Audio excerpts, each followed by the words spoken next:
দেশের বিনোদন অঙ্গনের নতুন দিগন্তের বার্তা নিয়ে জমকালো আয়োজনের মধ্য দিয়ে অনুষ্ঠিত হয়ে গেল নতুন ধারা প্রেজেন্স ইটিভি বাইফা অ্যাওয়ার্ডের পঞ্চম আসরের অ্যাওয়ার্ড উন্মোচন ও সংবাদ সম্মেলন অনুষ্ঠান। বৃহস্পতিবার সন্ধ্যায় রাজধানীর অভিজাত হোটেল দ্য ওয়েস্টিনে আয়োজিত এ অনুষ্ঠানে উপস্থিত ছিলেন দেশের শোবিজ সহ বিভিন্ন অঙ্গনের শতাধিক সুপরিচিত তারকারা।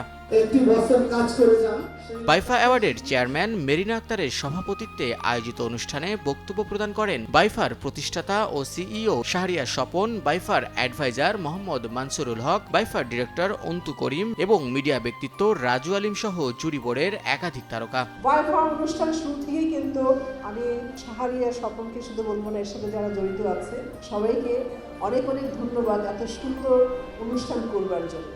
আমি আশা করব যে এই এত সুন্দরভাবে যে অনুষ্ঠান করে ভবিষ্যতে আরো সুন্দর করবে, যেন এটা থেমে না থাকে।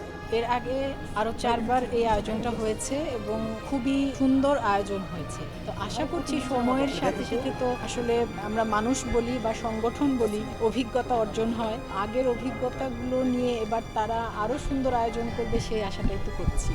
আমরা সর্বোচ্চ গুণগত মান এবং সর্বোচ্চ কোয়ালিটি আমরা মেনটেন করব এই বাইফার সমস্ত ক্যাটাগরিকে নির্বাচন করার ক্ষেত্রে। তো আমরা আরেকটা ছোট্ট কথা বলতে চাই যে দেখেন, আমরা দেখেছি যে ইন্ডিয়া থেকে শুরু করে বিভিন্ন দেশে, উন্নত দেশে রিসার্চ সেন্টার রয়েছে, সিনেমা, নাটক, তারা এই রিসার্চের মাধ্যমে ভালো কিছু কিন্তু দর্শককে দিচ্ছে। কিন্তু আমরা বাংলাদেশে তেমন ভালো কোনো রিসার্চ ইনস্টিটিউট আমার জানা মতো এখনো হয়নি। বাইফাই একমাত্র শুরু করেছে যেখানে নাটক এবং চলচ্চিত্র নিয়ে গবেষণা এবং ভালো কিছু দেয়া, এবং তারই ধারাবাহিকতায় আজকে 2026 সালে বাইফার যে পঞ্চম আসর আমরা করতে যাচ্ছি 8ই মেতে, এবং 29টি ক্যাটাগরিতে যে আমরা নির্বাচন করব, এখানে সর্বোচ্চ কোয়ালিটি মেনটেন করব। আমি তানভীর লিমন ভাইকে ধন্যবাদ জানাই। আমাদের পঞ্চম আসরের আপনারা আজকে যেই আয়োজনটা আমাদের ছিল অ্যাওয়ার্ড ইনগ্রেশন, এবং আপনারা যারা গণমাধ্যম থেকে এসছেন আপনারা আমাদের অ্যাওয়ার্ড ইনগ্রেশনে একটা ধামাকা দেখছেন। তো ইনশাল্লাহ 8ই মে hall of ফেমে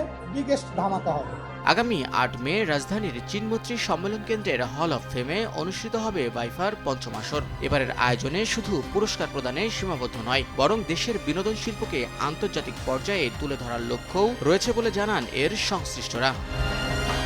Shahin Shubho, news 24।